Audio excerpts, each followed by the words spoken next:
আচ্ছা, তো আমরা এখন কি দেখবো যে আমাদের সেকেন্ড রুলসটাতে কি ছিল যে আমরা ডেসিমেল যে কোনো সংখ্যাকে আমরা কি করব, যে কোনো সংখ্যা পদ্ধতিতে রূপান্তর করব। এই ক্ষেত্রে মনে আছে যে আমরা কি করি, পূর্ণাংশকে আমরা কি করি, বা পূর্ণ সংখ্যাকে আমরা কি করি যে n এর বেস দ্বারা ভাগ করি, তাই না? পূর্ণাংশকে আমরা কি করি যে ডিভাইড উইথ n এর বেস, ডিভাইড উইথ বেস। কিসের বেস দ্বারা ভাগ করি? n এর বেস দ্বারা ভাগ করি। আর ভগ্নাংশ সংখ্যাকে কি করি, ভগ্নাংশের অংশকে আমরা মাল্টিপ্লাই করি, বা গুণ করি, মাল্টিপ্লাই উইথ বেস। কিসের বেস? n এর বেস দ্বারা গুণ করি। যাই হোক, এটা ছিল আমাদের থার্ড রুলস। ডেসিমেল থেকে যে কোনো কিছুতে রূপান্তর, মানে কি ডেসিমেলকে তুমি যদি বাইনারিতে রূপান্তর করতে যাও, ডেসিমেলকে তুমি যদি অক্টালে রূপান্তর করতে যাও, ডেসিমেলকে হেক্সাডেসিমেলে রূপান্তর করতে গেলে আমাদের এই সেকেন্ড রুলসটা, ঠিক আছে? তাহলে দেখি, আমি তোমাদেরকে একটা সংখ্যা বললাম যে 2591, বললাম কি এত বড় দিব, আর একটু ছোট দিয়ে করি, না 2590 থাক। বললাম কি ডেসিমেলকে তোমরা বাইনারি সংখ্যা পদ্ধতিতে রূপান্তর করবা। তাহলে কি এটা তোমরা দেখে বুঝতেছো এটা একটা পূর্ণ সংখ্যা।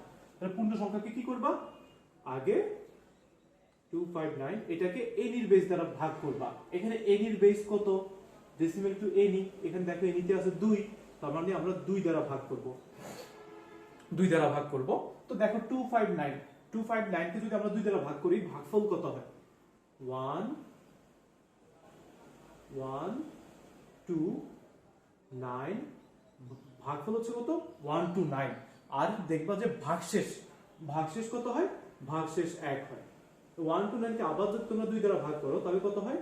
6 4, ভাগশেষ কত? 1। এই 64 কে যদি আবার 2 দ্বারা ভাগ করো, 32, ভাগশেষ 0। এই 32 কে যদি আবার 2 দ্বারা ভাগ করো, 16, ভাগশেষ 0। 16 কে যদি আবার 2 দ্বারা ভাগ করো, 8, ভাগশেষ 0। 8 কে যদি আবার 2 দ্বারা ভাগ করো, 4, ভাগশেষ 0। 4 কে যদি আবার 2 দ্বারা ভাগ করো, আমরা কিন্তু শুধু ভাগফলটাকে ভাগ করতেছি। এটাকে যদি আবার 2 দ্বারা ভাগ করি, তাহলে ভাগফল 2, ভাগশেষ 0। আবার এটাকে যদি 2 দ্বারা ভাগ করি, কত হয়? 1 0। তো এখন আমাদের কিন্তু ম্যাথ শেষ হয়নি। আমরা কখন বুঝবো যে আমাদের ম্যাথ শেষ হবে? যখন আমাদের এই ভাগফলের জায়গাটাতে 0 চলে আসবে, তখনই আমাদের ম্যাথ শেষ হয়ে যাবে। কিন্তু আমাদের এখানে তো 0 আসেনি, কত আসছে? 1 আসছে। তাহলে এখন ম্যাথ শেষ হয়নি, ম্যাথ শেষ হবে, দেখি কিভাবে। তাহলে আমাদের এই 1 কে তাহলে আবার কি করতে হবে? 2 দ্বারা ভাগ করতে হবে। যতক্ষণ পর্যন্ত ম্যাথ শেষ না হবে ততক্ষণ পর্যন্ত ভাগ করতেই থাকবো। তো যেহেতু আমাদের এখানে ভাগফলের জায়গাটাতে 0 আসেনি, তাহলে এটাকে আমরা আবার 2 দিয়ে ভাগ করব। তো দেখো তো, 1 কে যদি আমরা 2 দিয়ে ভাগ করি, তাহলে কত হয়? 2 0 0, ভাগশেষ 1। তাহলে দেখছো যে ভাগফল কত? 0 আর ভাগশেষ 1। তাহলে এই যে আমাদের 0 চলে আসছে, তার মানে আমাদের ম্যাথ শেষ। তাহলে সুতরাং 259 বেস 10 ইকুয়াল টু, আমরা কি করব, যেগুলা শুধু ভাগশেষ ছিল, ভাগশেষগুলোকে নিচ থেকে উপরের দিকে আমরা হিসাব করব। তাহলে কত আসে? সবার নিচে 1 আছে। 1, 2টা 4টা 6টা 0, 2টা 4টা 6টা 0, 2টা 1। এটাই হচ্ছে আমাদের 259 এর বাইনারি, ঠিক আছে? তো এখান থেকে তোমাদের এমসিকিউর জন্য আরো কিছু জিনিস শিখতে হবে। এমসিকিউর জন্য শিখতে হবে কি, সবার নিচে যে বিটটা, সবার লাস্টে যে বিটটাকে বলা হয়, এই বিটটাকে বলা হয় এমএসবি। আর সবার উপরে যে বিটটা, এটাকে কি বলা হয়? এলএসবি। এমএসবি এর পূর্ণরূপ কি?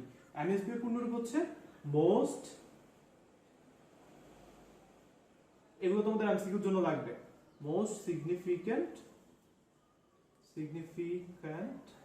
বিট। আর এলএসবি এর পূর্ণরূপ হচ্ছে লিস্ট সিগনিফিক্যান্ট বিট, ঠিক আছে? তাহলে আমাদের সবার নিচেরটাকে বলা হয় মোস্ট সিগনিফিক্যান্ট বিট, সবার উপরটাকে কি বলা হয়? Least significant bit. এটা বাংলা অর্থ কি? এটা বাংলা অর্থ হচ্ছে বেশি গুরুত্বের বিট, কম গুরুত্বের বিট। তাহলে আমাদের এইখানে তোমরা দেখে বুঝবা যে তাহলে কোনটা মোস্ট সিগনিফিক্যান্ট আর কোনটা লিস্ট সিগনিফিক্যান্ট। এখানে শুরুটা হচ্ছে এমএসবি আর শেষেরটা হচ্ছে এলএসবি। মূলত এই জিনিসটার কাজ কি? বেশি গুরুত্বের বিট, কম গুরুত্বের বিট, এটা আমরা কিভাবে কোন একটা জিনিস দেখে বুঝবো? যেমন সাপোজ আমি বললাম আমার কাছে 3060 টাকা আছে। 3060 টাকা আমার কাছে আছে। তো বলো তো 60 টাকার কি গুরুত্ব বেশি নাকি 3000 টাকার গুরুত্ব বেশি? অবশ্যই তোমরা দেখে বুঝতেছো 3 এর গুরুত্ব বেশি। এই কারণে এটাকে বলা হয় অ্যান্ড অ্যাজ ডি। আমরা বাইনারির ক্ষেত্রে বিট লিখবো, বাট অন্য যে কোনো সংখ্যা পদ্ধতির ক্ষেত্রে ডি লিখবো। ডি মানে হচ্ছে ডিজিট, আর সবার লাস্টেরটা হচ্ছে এলএসডি, লিস্ট সিগনিফিকেন্ট ডিজিট। ঠিক আছে? আচ্ছা, তাহলে তোমরা সবাই এই ডেসিমেলটাকে বাইনারিতে রূপান্তর করা বুঝতে পারছো, আর তোমরা কোনো একটা সংখ্যা দেখে এলএসবি এমএসবি নির্ণয় করতে পারবা। ওকে, এবার চলে আসে আমাদের যদি কোনো ভগ্নাংশ ক্ষেত্রে যদি আসে, সরি, যদি আমাদের পয়েন্টে যদি কোনো কিছু দেওয়া থাকে,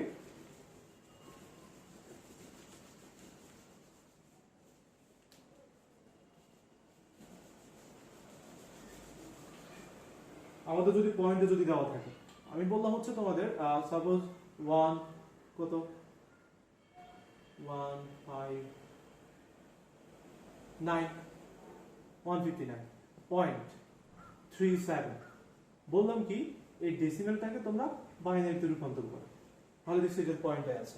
তাহলে দেখো আমরা জানি পয়েন্টের আগের অংশকে কি বলে, পূর্ণ সংখ্যা বলে, আর পয়েন্টের পর অংশকে কি বলে, ভগ্নাংশ সংখ্যা। তাহলে আমরা পূর্ণ সংখ্যাকে কি করব, 159, এটাকে আমরা 2 দ্বারা ভাগ করব।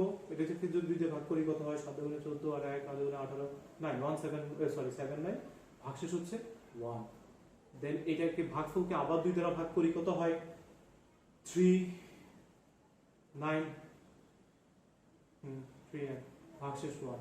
3 9 কে যদি আবার 2 দ্বারা ভাগ করি কত হয়, 1 9 আবার ভাগশেষ 1। 1 কে 9 কে যদি আবার 2 দ্বারা ভাগ করি 9 দুগুণে 18 ভাগশেষ 1। এই 9 কে যদি আবার 2 দ্বারা ভাগ করি 4 দুগুণে 8 ভাগশেষ 1। 2 দ্বারা ভাগ করলে 2 দুগুণে 4 ভাগশেষ 0। এটাকে যদি আবার 2 দিয়ে ভাগ করি ভাগশেষ কত হয়, ভাগশেষ কত হয়, 1 ভাগফল 1 ভাগশেষ 0। তাহলে আমাদের ম্যাথ কি শেষ হবে? ম্যাথ শেষ হবে না যতক্ষণ পর্যন্ত ভাগফলের জায়গাটাতে 0 না আসে। তাহলে এটাকে আবার 2 দ্বারা ভাগ করতে হবে। তাহলে ভাগফল কত হয় তোমরা নিশ্চয়ই একটু আগেও দেখছো যে 1 কে যদি আমরা 2 দ্বারা ভাগ করি তাহলে 2 0 0 0 ভাগশেষ 1, মানে ভাগফল 0 ভাগশেষ 1। তাহলে আমরা ভাগফলের জায়গাটাতে 0 পেয়ে গেছি, তার মানে আমাদের ম্যাথ শেষ। তাহলে সুতরাং 159 বেস 10 ইকুয়াল টু নিচ থেকে উপরের দিকে 1 2টা 0 2টা 4টা 5টা 1, 1টা 2টা 3টা 4টা 5টা 1। এটা হচ্ছে একটা বাইনারি। এবার চলে আসি, আচ্ছা আমি এখানে সুতরাং দেব না, পয়েন্টের পরের অংশে। তাহলে আমার এখানে তো নিচে জায়গা নেই, যার কারণে আমি পাশে লিখতেছি। তো তোমরা কি করবে, তোমরা সব নিচে নিচে লিখবা। তাহলে 0.37 এটাকে কি করতে হবে, এটাকে এখন আমরা বাইনারিতে রূপান্তর করব। তাহলে মনে আছে যে ভগ্নাংশ অংশকে আমরা কি করব, মাল্টিপ্লাই উইথ এন এর বেস। তাহলে আমরা এটাকে এন এর বেস দ্বারা গুণ করব। এন তে বেস আছে কত, 2। দেখো ডেসিমেল টু এন, তাহলে ডেসিমেল টু এন, এন তে বেস আছে কত, 2। তাহলে আমরা এটাকে 2 দ্বারা গুণ করলে কত হয়, 0.74।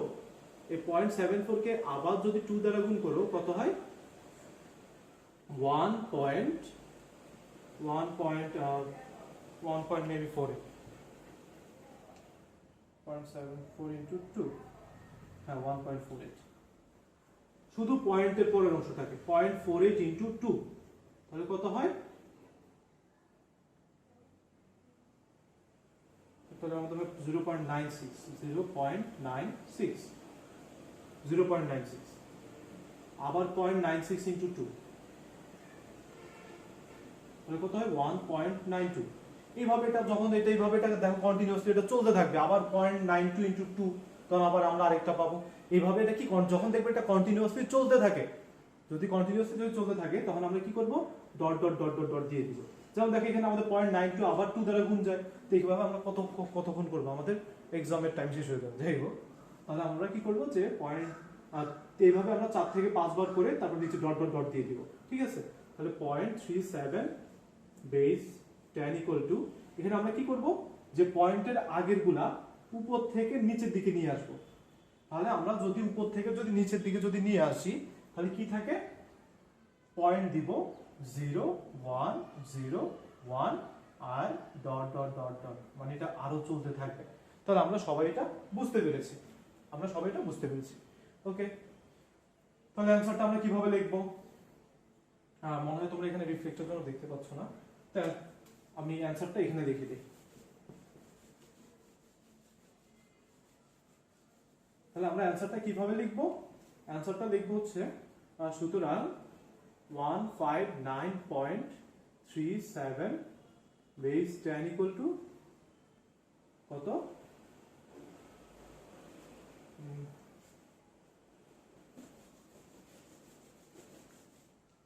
বেস 10 ইকুয়াল টু তাহলে কত হবে? 100 একটা দুইটা তিনটা চারটা পাঁচটা 1.0101 ডট ডট ডট ডট। আচ্ছা, তাহলে তোমাদের মনে একটা কোশ্চেন আসতে পারে যে স্যার তাহলে কি আমাদের কি বলে যে সারা জীবন কি আমরা এইভাবে dot dot dot dot dot দিয়ে যাবো? এভাবে কি আমরা ডট ডট ডট দিয়ে যাবো? এই ম্যাথের কি কখনো শেষ নাই? হ্যাঁ, এই ম্যাথেরও শেষ আছে। আমরা কখন বুঝবো এই ম্যাথের শেষ আছে? আমরা আমি জাস্ট পয়েন্টের পরে একটা অংশ দিয়ে করাই দিই। মনে করো আমি তোমাদেরকে বললাম যে 0.125 কে তোমরা বাইনারিতে রূপান্তর করো। তাহলে 0.125 কে তোমরা বাইনারিতে যদি রূপান্তর করো তাহলে কি করতে হবে? 2 দ্বারা গুণ করতে হবে। কত হবে? 0.25। আবার 0.25 কে যদি 2 দ্বারা গুণ করো তাহলে কত হবে? 0.5। 0.5 কে আবার 2 দ্বারা গুণ করলে 1, মানে পূর্ণ সংখ্যা 1 চলে আসবে। তো তোমাদের মাথায় রাখতে হবে যখনই পূর্ণ সংখ্যা চলে আসবে তখনই আমাদের ম্যাথ শেষ। ম্যাথ শেষ। তো 1 মানে কি? 1.0, তাই তো? 1 মানে হচ্ছে 1.0। তাহলে এখানে আমরা কি করব? আর ডট ডট ডট দিব না। তাহলে সুতরাং 0.125 বেস 10 ইকুয়াল টু 0.001। বুঝা গেছে? তাহলে আমরা কখন ডট ডট ডট দিব আর কখন ডট ডট ডট দিব না? যখন আমাদের পূর্ণ সংখ্যা চলে আসে তখনই আমাদের ডট ডট ডট দেওয়া লাগবে না। যদি পূর্ণ সংখ্যা না আসতো তাহলে আমরা 3 থেকে 4 থেকে 5টা করে আমরা ডট ডট ডট দিয়ে যেতাম। ওকে, তাহলে সবাই ডেসিমালকে বাইনারিতে রূপান্তর করতে পারবা। এবার চলে আসি আমাদের অক্টাল কোন সংখ্যাকে আমরা বাইনারিতে রূপান্তর করি।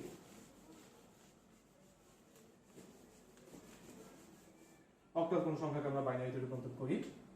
তো আমি তোমাদেরকে বললাম হচ্ছে ধরে নাও কত, সাপোজ 268284 পয়েন্ট কত দিব? 0.48 দিলাম। বললাম এই ডেসিমেলটাকে অক্টালে রূপান্তর করবা।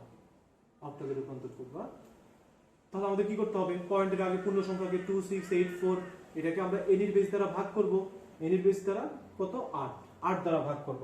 8 দ্বারা ভাগ করলে আমি তোমাদেরকে ক্যালকুলেটর ভাগশেষ নির্ণয়ের সহজ একটা সিস্টেম শিখিয়ে দিচ্ছি। সেটা হচ্ছে 2684 ভাগ যদি আমরা 8 লিখি তাহলে আমাদের দেখো অ্যানসার কত আসে? অ্যানসার আসে আমাদের হচ্ছে 335.5। তো তোমাদের মনে রাখতে হবে যে পয়েন্টের আগে যেটা এটা হচ্ছে আমাদের ভাগফল 335, আর যে 0.5 যেটা আসছে না এটা হচ্ছে মূলত আমাদের ভাগশেষ। তো তোমাদের একটা শর্টকাট সিস্টেম শিখিয়ে দিচ্ছি। তাহলে আমরা কি করব যে কিভাবে আমরা ক্যালকুলেটরে ভাগশেষ নির্ণয় করব। তো তাহলে কি এটা হচ্ছে ভাগফল আর পয়েন্ট সহ পরেরটা হচ্ছে ভাগশেষ। তো আমরা কত দিয়ে ভাগ করছি আর আমরা এই অ্যানসারটা পাইছি? 8 দিয়ে ভাগ, মানে আমরা এই সংখ্যাটাকে 8 দিয়ে ভাগ করছি আর এই অ্যানসারটা পাইছি না? তাহলে যত দিয়ে ভাগ করলে আমরা এরকম অ্যানসারটা পাবো পয়েন্ট সহ অতকে তত দিয়ে ভাগ করব, মানে কি 0.5 কে আমরা 8 দিয়ে ভাগ গুণ করব। তাহলে কত হয়? 4 হয়। এটা হচ্ছে এটার ভাগশেষ। মানে তোমরা হয়তো এটা নাও বুঝতে পারো। কি বলছি আবার আমি বলি যে আমি 2684 কে 8 দিয়ে ভাগ করি। 8 দিয়ে ভাগ করলে কত হয়? 335.5। এটাকে যদি আমরা 8 দিয়ে ভাগ করি তাহলে এটা আসে। তাহলে 335 হচ্ছে আমার মূলত ভাগফল, আর পয়েন্ট সহ যেটা থাকবে এটা হচ্ছে ভাগশেষ।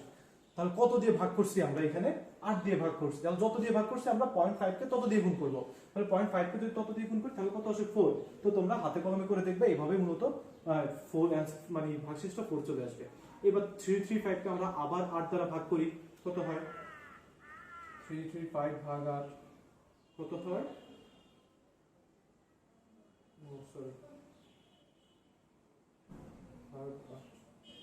কত আসে আমাদের? 41.87। কত আসে? 41.87। তাহলে 0.875 কে ইনটু 8, তাহলে ভাগশেষ কত?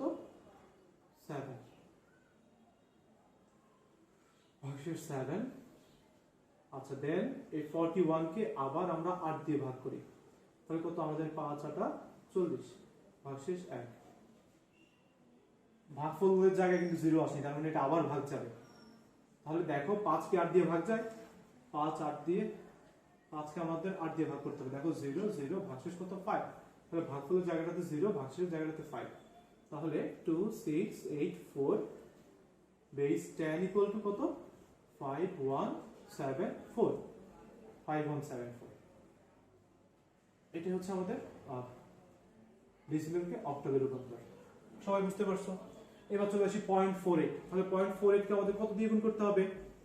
0.48 কে আমাদের 8 দিয়ে গুণ করতে হবে।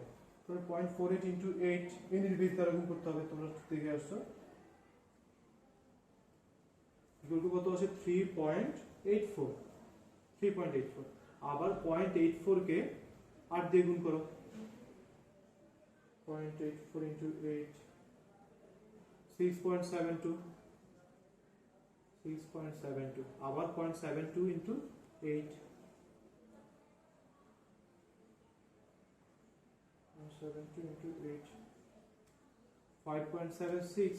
তো এটা এইভাবে চলতেছে, কন্টিনিউয়াসলি এটা চলতেছে, dot dot dot dot dot দিয়ে যাবো। ঠিক আছে, যদি আমাদের পূর্ণ সংখ্যা চলে আসতো তাহলে আমরা ডট ডট ডট দিতাম না। ওকে,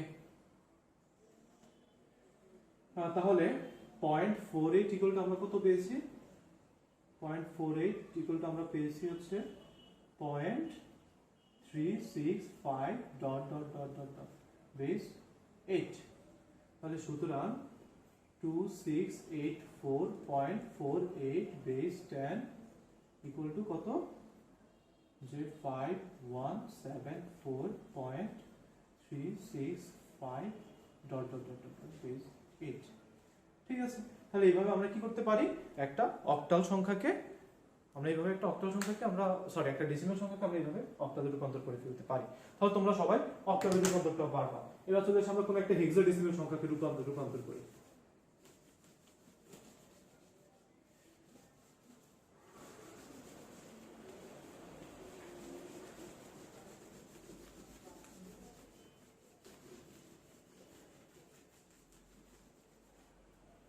আমি তোমাদেরকে বললাম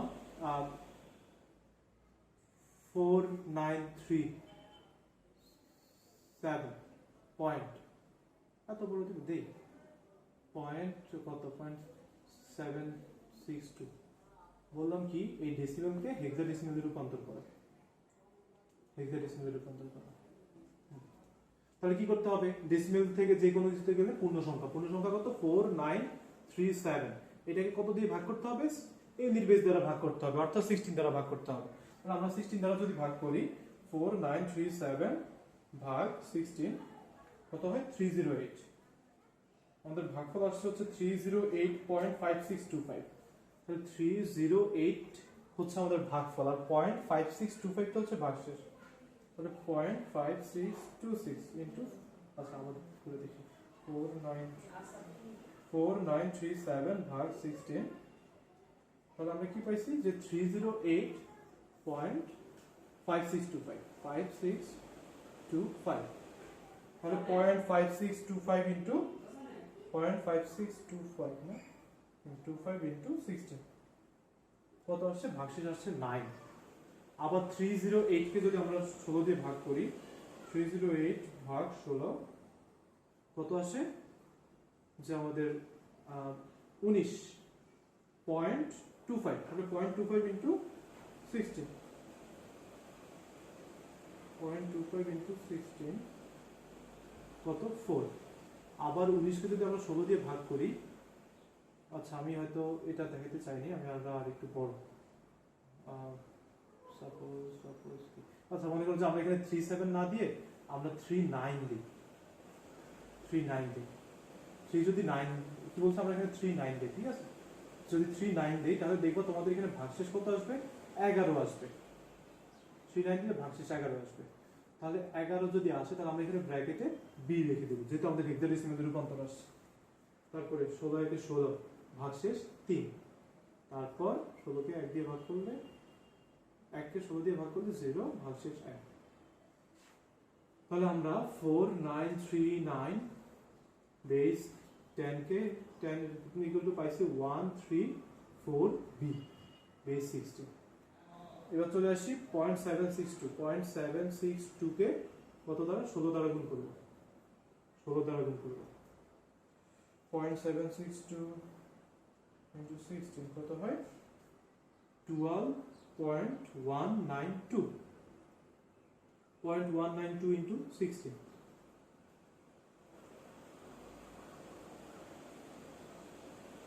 কত আসে 3.072 আবার 0.072 into 16 0.72 into 16 1.152 dot dot dot dot dot dot dot dot তো আমরা এইভাবে কি করব ডট ডট ডট দিয়ে দিয়ে যাব ঠিক আছে তাহলে 4939.762 বেস 10 ইকুয়াল টু তাহলে কত 134b পয়েন্ট এখানে দেখো 12 3 1 12 মানে কত c c